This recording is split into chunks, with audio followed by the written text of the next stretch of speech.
മിൽമ പാലിന് വില കൂടില്ല. GST കുറയ്ക്കുന്ന ഘട്ടത്തിൽ പാലിന് വില കൂട്ടുന്നത് ജനങ്ങൾക്ക് ബുദ്ധിമുട്ടുണ്ടാക്കും എന്നാണ് യോഗത്തിലെ വിലയിരുത്തൽ.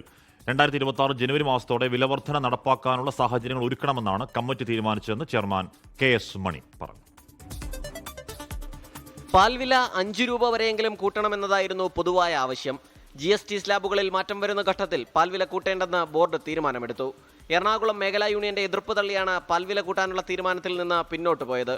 ഇപ്പോൾ GST ഇപ്പോൾ കുറവ് വരുത്തി കൊടുക്കുന്ന ഈ സാഹചര്യത്തിൽ തന്നെ പാലിന് വില കൂട്ടുന്നത് അത് കൺസ്യൂമേഴ്സിൻ്റെ ഇടയിൽ വലിയ ഒരു അഭിപ്രായ ഭിന്നതയുണ്ടാകും. അതുകൊണ്ട് നമ്മൾ അല്പസമയം കഴിഞ്ഞ് അതിനെക്കുറിച്ചൊരു തീരുമാനം എടുക്കുന്നതായിരിക്കും ഉചിതം എന്നാണ് ആ കമ്മിറ്റിയുടെ ശുപാർശ വന്നിട്ടുള്ളത്. തീരുമാനത്തിൽ പ്രതിഷേധിച്ച് യോഗത്തിൽ നിന്ന് എറണാകുളം മേഖലാ യൂണിയൻ ഇറങ്ങിപ്പോയി. കഴിഞ്ഞ 3 ബോർഡ് യോഗങ്ങളായിട്ട് പാൽവില വർധനവ് ചർച്ച ചെയ്യുമ്പോൾ അതിന് പഠിച്ച് റിപ്പോർട്ട് സമർപ്പിക്കണം, റിപ്പോർട്ടിൻ്റെ അടിസ്ഥാനത്തിൽ നടപ്പാക്കാം എന്ന് പറയുന്നതല്ലാതെ ഇത് നടപ്പാക്കാനായിട്ടുള്ള ഒരു ശ്രമം ചെയർമാൻ്റെയും മറ്റ് ആളുകളുടെയും ഭാഗത്ത് നിന്ന് കാണാത്തതുകൊണ്ട് ഞങ്ങൾ എറണാകുളം മേഖലാ യൂണിയനിലുള്ള പ്രതിനിധികൾ ഞങ്ങൾ 4 പേരും ഇന്നത്തെ യോഗം പാൽവില വർധനവിൻ്റെ ചർച്ച കഴിഞ്ഞപ്പോൾ ബഹിഷ്കരിച്ച് ഇറങ്ങിപ്പോരുകയുണ്ടായി. സാധാരണക്കാർക്ക് ആശ്വാസം നൽകുന്നതാണ് പുതിയ തീരുമാനം.